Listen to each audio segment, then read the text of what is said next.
Hello and welcome to The Director's Voice, a video podcast brought to you by FERA, the Federation of European Screen Directors. We are so excited to present this series of dialogues between filmmakers discussing their craft and their role in today's European audiovisual industry.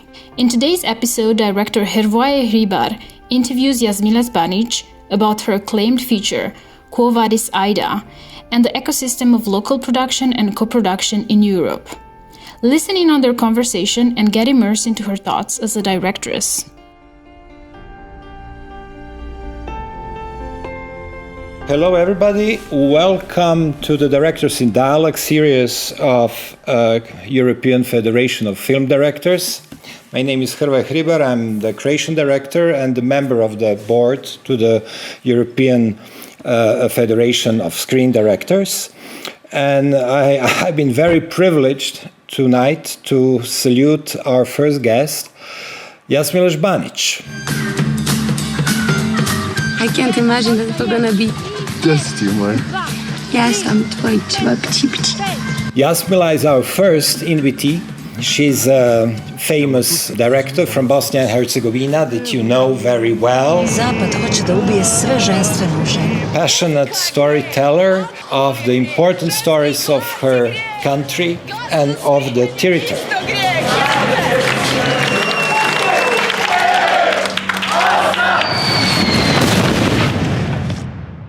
She's very successful, and we invited her to congratulate her and to salute her for the amazing Quo Vadis Aida. The film that stirred us and shocked us and that made us bow to her. Hi, Jasmila. Thank you, Hrvoje. Thanks a lot. How is Sarajevo? Are you recovering from COVID? Are people crazy? Are they back in their minds? People pretend as COVID is history. Wow. Did you ever have a real COVID crisis in Bosnia and Herzegovina? It's such a little trouble to people there. Nothing can move them, isn't it so? It was big problem. I don't know, on the 15th of March, when we found out that we are nominated for Academy Award, this half an hour before that, we got news that both producer Damir Ibrahimović, who is my husband, and me have COVID. So it took us like 15 minutes to celebrate, and then we had high temperature and went to bed to have proper COVID isolation torture. And how was it? The whole experience, how was your return from America, and how did you get it there? Yeah. With Quo Vadis Aida, we had a premiere at Venice Film Festival, and that was a real one with audience in cinema, with my crew. Not everybody could come to Italy, unfortunately, because of quarantine days. They were very long, but we managed to be at least a smaller group there. So that was real and fantastic. But after Venice, almost all premieres in other countries were virtual, and that is absolutely surreal. So all what was happening after, the nominations and awards, they looked a little bit like a dream. So the whole ceremony and everything was very modest compared to what they were doing usually, but it is celebration of films. You can be critical about certain things and maybe not feel that you are fitting there completely, but it is about celebrating films and authors, directors, actors. So this is something that I really enjoyed. And after working on Quo Vadis for more than 5 years, you need a little bit of this pleasure moment where you feel, okay, you finished it. You really delivered it to audience, and they can watch it all over the world. So we've been from Sarajevo to LA and back. Now let's go to the real reasons, why we love you here right now. So you started with amazing Grbavica, with a very tough one, the coming of age of a girl who is offspring of war rape, basically. Tough one. that there was a middle-aged couple under the spell of fundamentalism, kind of Islam fundamentalist Rosemary Baby, something like that. And then you went on, even your comedy, that you shot in Croatia has a strong issue. And you were climbing up and up the ladder to reach this very tough, very dark, almost impossible movie, and you kind of made it. You find a way through this tough story. So you are the director who has something to say and has something to share and has a sense of importance of a community.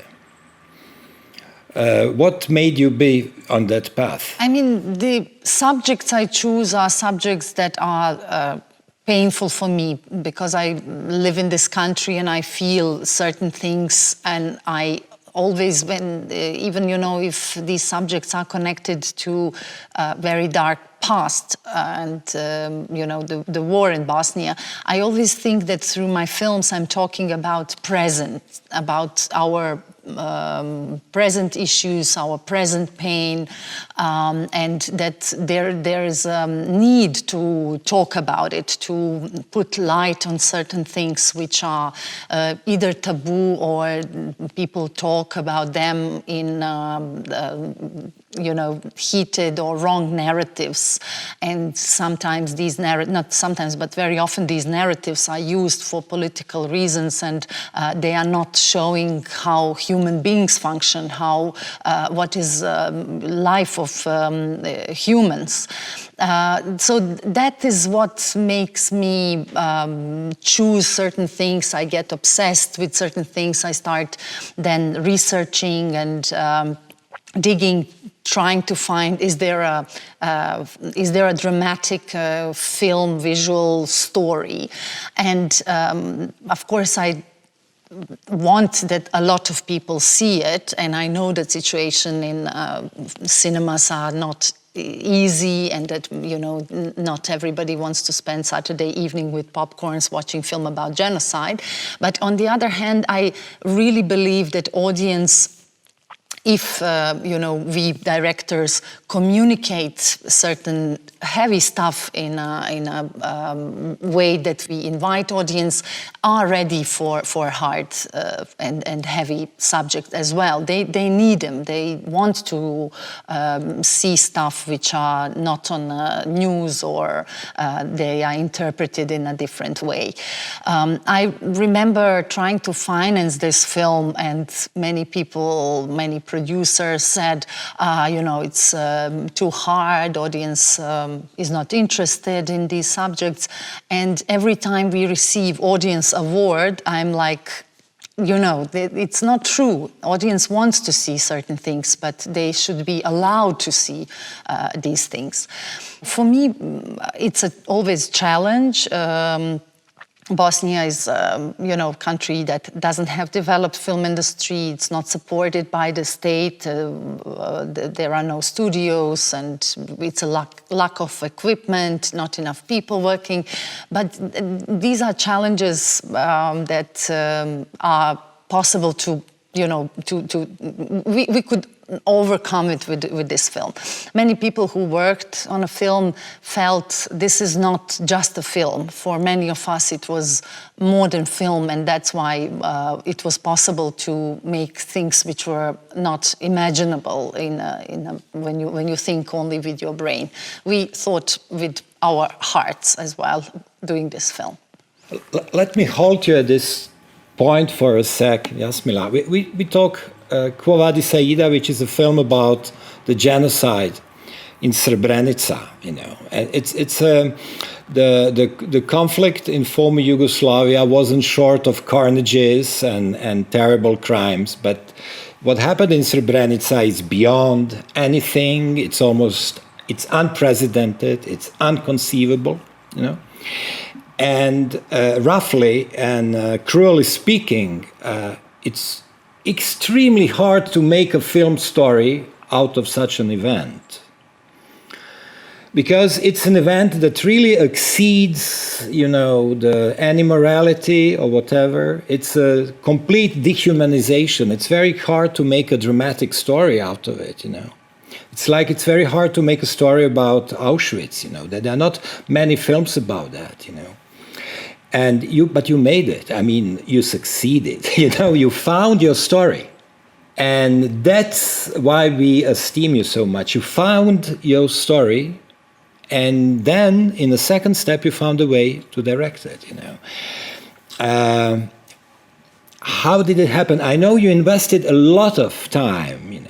You've been preparing this film for a long time. You were looking for this story, and you finally found a way, you know. Can we talk a little bit about this quest and about the way you found through your decisions about what kind of story to make and whom to pick as characters? Yeah, so as I said, it starts always with emotion. There was a huge pain and drama that I witnessed and felt while going to Srebrenica, talking to people, reading about it.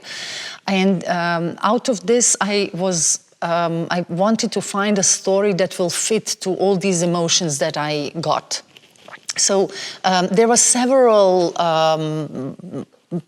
possibilities to do story. For me, it was also in one moment very interesting to talk about, to make a political thriller, because it's very interesting how political forces were, communicating and not doing anything for Srebrenica.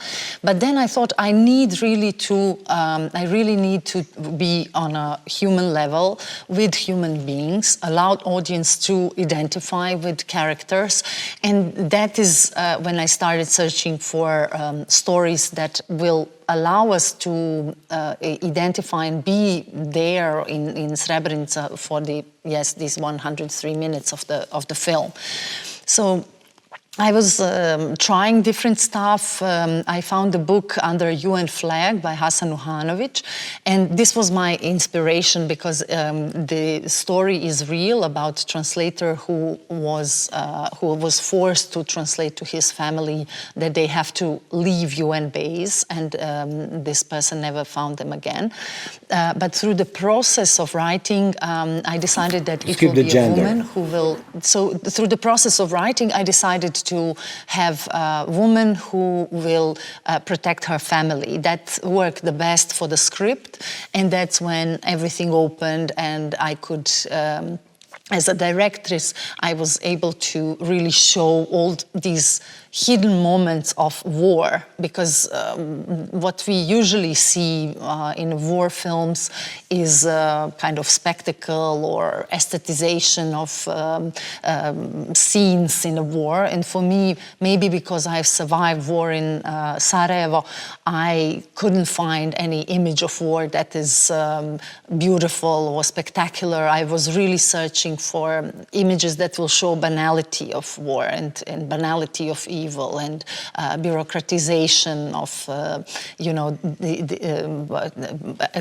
decisions and no heroism, but a lot of cowardice. Can I come up with a spoiler? You know, saying that you made a film about the biggest war crime in the recent history without almost any scene of violence shown explicitly. Yeah, decision of me and the camera woman Christine Meyer was that we will not show killings. We believed audiences intelligent and creative enough to imagine what we will give as a hint. And anyway, as I said, war for me is this image of a woman being shot on her back while cooking lunch, and there are soldiers who are stealing property from her home. This is for me the image of war. No heroism, no patriotism. I just don't feel this part of war. I feel just misery of it, and that's how I wanted to show it. And then comes the step two, you know, the directing and the casting. You know, you had such a sophisticated casting that is something that maybe can be missed by the international audience. You are casting the the actors from Bosnia and Herzegovina, and you are casting amazing Serbian stars, in different roles.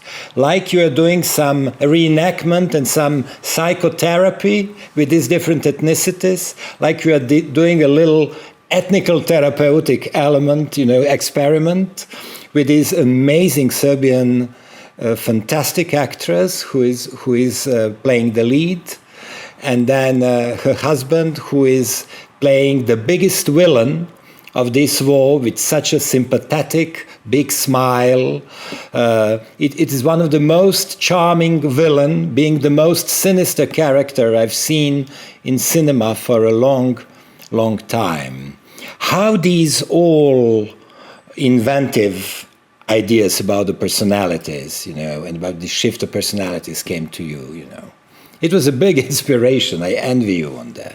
Talking about casting, for me, this territory of ex-Yugoslavia with the people who are talking same language, not all republics do, but majority, yes. For me, it's a one cultural space where I can choose my actors. I don't care about nationality, where they are from.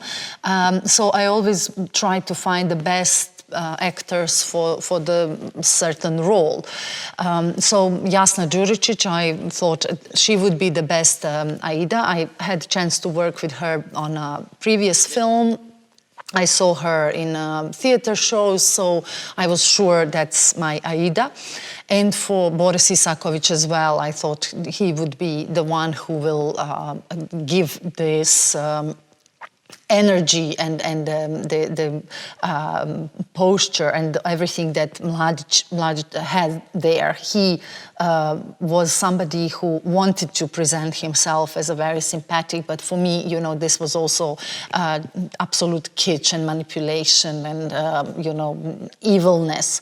But I wanted to show him in a way that he wanted to present himself, but in a context. You can find footages on YouTube which were our guideline. Yeah. Yeah, we followed this real footage because Mladić is considered hero in Serbia, and not for all people, of course, but for the official politicians, and he is, of course, a war criminal. So we decided to almost use transcript of his videos, these videos that are absolute propaganda, that is how he wanted to present himself. But when you put this in the context, then you understand it's a manipulation. He was being actor and director in this very, very dark and evil game. So actors for me are really one of the most important things for the for my work as a directress. I choose them carefully. Every smallest role we examine several times. We work a lot on rehearsals, starting from reading rehearsals long time before we have green light. We are growing up together in this process. There is certain chemistry that has to grow, so I like to do that. And I have luxury that actors from this region are wonderful, and also they are very eager to rehearse and to put themselves into script and the film. Jasmila, and you are also addressing in the film, you are very strongly addressing the third part, You've been mentioning your audience awards. I think the sweetest audience award should be the Dutch one you gained in Rotterdam last February. You are very strongly addressing this momentum of international politics as well. What kind of decisions did you do when you were measuring how daring you're going to go in this direction? It is also one minefield that you've been past very elegantly, I would say. I knew that film, because it's such an important and still very heated emotional subject, will be interpreted. I mean, this narrative is different in Serbia, in Netherlands, in Bosnia, and I know I can't please nobody. So my only measure was, is it truthful? Is it something that I find, witnesses? Do I feel it as a truthful thing?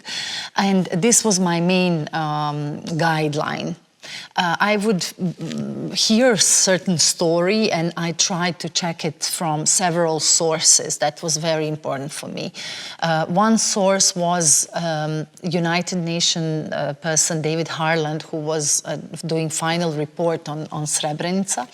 And the other sources were witnesses, were people who were experts in Srebrenica. So that is how, that was my main guideline, that it is as truthful as possible. Of course, film has its own rules, film has its own language, and certain things I had to adjust, like there were several meetings with Mladic in Hotel Fontana, but for the film it was not possible, so I was showing just one meeting, and I tried to condense all these other meetings. And it was interesting. The other day I was giving an interview for Netherlands journalist, and they said one UN soldier was on the TV, and he said that the scene where UN soldier is saying, "Oh, this is the man," and he puts handscarf from a boy and takes him to death. That scene never happened. But there was a historian, Dutch historian, who found that scene did happen. He found Dutch soldiers who witnessed the scene, and he found it in the documents of International Tribunal. So this soldier who was saying this scene didn't happen came back to the same TV and said, "I'm sorry, we found that it did happen." So this was my guidelines, to check every second of it. I don't think every film has to do it. We have Tarantino who puts that Hitler was killed in a cinema. So it's not the method I'm thinking, okay, we have to do it. But in this territory, in this region where we have such a huge denial that certain things happened 25 years ago, though there are so many witnesses, I felt I need to be as accurate as possible, as precise, as truthful as possible. Jasmila, do you consider yourself being a political director, political person? I think every director is a political director, even if they or we are not making always obviously political things. We are always doing political things. This is for me very clear, and I don't have any problem calling myself political. Also, director who is doing political films. Yeah, I'm talking on behalf now of this European Federation of Film Directors, and our CEO, she's always in contact with politicians, and we are dealing with these issues. And we've been suffering for a decade the fact that we've been kept in a box that was called the cultural industry or creative industries, so we had this kind of language. Now they are keeping us in a box with the title entertainers, and entertaining industry. And of course, if somebody would say to Jasmila, you're an entertaining industry star, you would say, well, but I made a film about genocide, etc. It's not really. But Hrvoje, I have to tell you. I want to say something else. What's important? Your movies are not dark at all. They are extremely accessible. They are light-hearted. They are very readable. They're very popular. And they're very optimistic. So if we talk about your political mission, you obviously also have chosen to be a bit of a healer, and you've chosen to be a bit of a bringer of a comfort or of a heal and of forgiveness, So it's a tough one, isn't it? I will just comment a little bit about this entertainment. I was in LA sitting with Fred Roos, who is a producer of Coppola, Sofia Coppola and Francis Ford Coppola, and he said, sorry if this is an insult for you, but your film is really entertaining. And I thought, no, it's compliment, because I really think entertainment has different contexts, but it is a word which says we are offering audience a certain experience they didn't have, and they will be changed after they go out of the cinema. And that is exciting. This change is, I think, always entertaining. You are bored if you know everything, that you already heard that things, but if you are offering something new, I think every film that is giving possibility of change is entertaining. So this was one thing that I wanted to comment. And for the optimism, I don't know, is it conscious? It's, for me, I really love people, and I think people, though they do many bad things, we are creative beings that are able to overcome many things with love. And this is my personal choice in life, and something which is obviously integrated in films as well. You've been complaining a bit about the situation of the industry in your country, but on the other hand, in my opinion, the cinema is so important in Bosnia and Herzegovina. It's so extremely important, not only because of the experience that you share with the audience with the stories you are making, but also the success of these movies is really giving people a hope, and it makes you, the prominent filmmakers in your country, being a very important public figures as well. I think that is so in Bosnia, which is like a very characteristic country with a characteristic, but it's so in Georgia in a way, it's so in Denmark or in Iceland in some maybe different context, that you are the kind of an example of society where the cinema is really important, as Vladimir Ilyich Lenin would say. And you are bearing this importance very well, because besides being a strong voice or a loud voice as a filmmaker, you have a loud voice beside being a filmmaker. You are personally political in the public life of Bosnia and Herzegovina. Yeah, I mean, the success of movies in Bosnia are always bringing a lot of joy and pride. Cinema and films were part of life of people here. I think since Second World War, people were enjoying films. Films were part of school system. Films were part of entertainment. People lived with cinema. So there is something from those days which is still very present, that people feel it is something important for them, and especially if film is successful, they feel really, really big pride. I'm still, if I go somewhere, people are buying me drinks and congratulating and, really recognizing this love for the film, and also they appreciate the success of the film.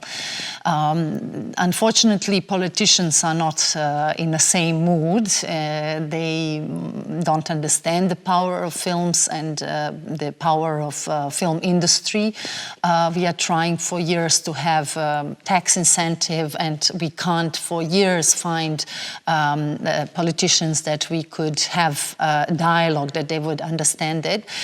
So in Bosnia, it's a lot of absurdity. We have on one side a lot of talents and a lot of people who love cinema, and on the other side, politicians who are not only not supporting, but sometimes really objecting or making our lives very, very difficult. Jasmila, am I mistaken? But I think that you and our colleague and friend Tanovic, that you had some kind of a political party as well. You were involved in a political project. So is it possibility that filmmakers become the leading party in Bosnia and Herzegovina? No, Dani Stanović made political party, and he was also in the government of Canton Sarajevo. He's now more supporter of this party, but I never joined any party because I was thinking a lot about it, and I think position of film director should be really independent. I love directors who are in a party and fighting, but I thought maybe this is a better position for me because then I can be loud and talk, not being part of the group that I would maybe disappoint or something. I'm very, very, very independent. So a lot of people appreciate this independent voice. A lot of people appreciate that I'm not close to the government, so I can say some good things if they do, or I can say bad things if they do, and people find that objective. But of course, doing political work means you cannot do your work as a filmmaker. Somehow it's very hard to balance these things. I think if you are passionate about one, there is no way that you can do both, for me at least. So I thought maybe I should stay on films and try to influence my society through films and through my actions in films, and maybe that will have biggest impact than if I'm part of the government or something, which in Bosnia it wouldn't be so hard to do. In your vision, how the future is going to look like? Imagine if you would be directing the science fiction like Bosnia and Herzegovina in 2050, in the Europe of 2050, in the cinema of 2050, how will it all end up? I would see Bosnia and Europe in a very beautiful way. I think we have potential for this beautiful, optimistic future, but of course we have to be careful. There are a lot of forces which don't allow us to be human beings in our full potential. So I would still like us to make films that are warnings about certain issues, hoping they will never come again. But for me as a filmmaker, I would love to try different stuff and experience different things. So this is something that I'm now open for the first time on receiving other people's scripts and reading a lot to try to be more of a director, because I love this process of writing, but it's, especially after pandemic, it's a very lonely process. So I'm hoping to be more director, to be on a set as soon as possible. At this moment, I'm on a set of a documentary film that we are doing, and I am immediately very happy. Doing promotion for the film is somehow maybe the least interesting part of being director. Jasmila, prior to Aida, we really loved you. We were fond of your movies and of your work. But after Aida, we really respect you enormously. You got it. You don't have to do anything after this movie, or you can just choose and do anything you like. I love you, Jasmila, and thank you very much for joining this dialogue. Thank you, Hrvoje. I love you for your amazing energy and creativeness, really. Thank you so much. See you soon. Bye-bye. Bye. Thanks for listening to the first episode of The Director's Voice. If you'd like to listen to more FERA content, you can go to our website at screendirectors.eu, our YouTube channel, or whatever you listen to your podcasts. This podcast is produced by FERA. As a federation of national professional organizations, we are proud to speak for 20,000 filmmakers across Europe and beyond. Thanks again for listening. Until next time, keep enjoying the works of European screen directors.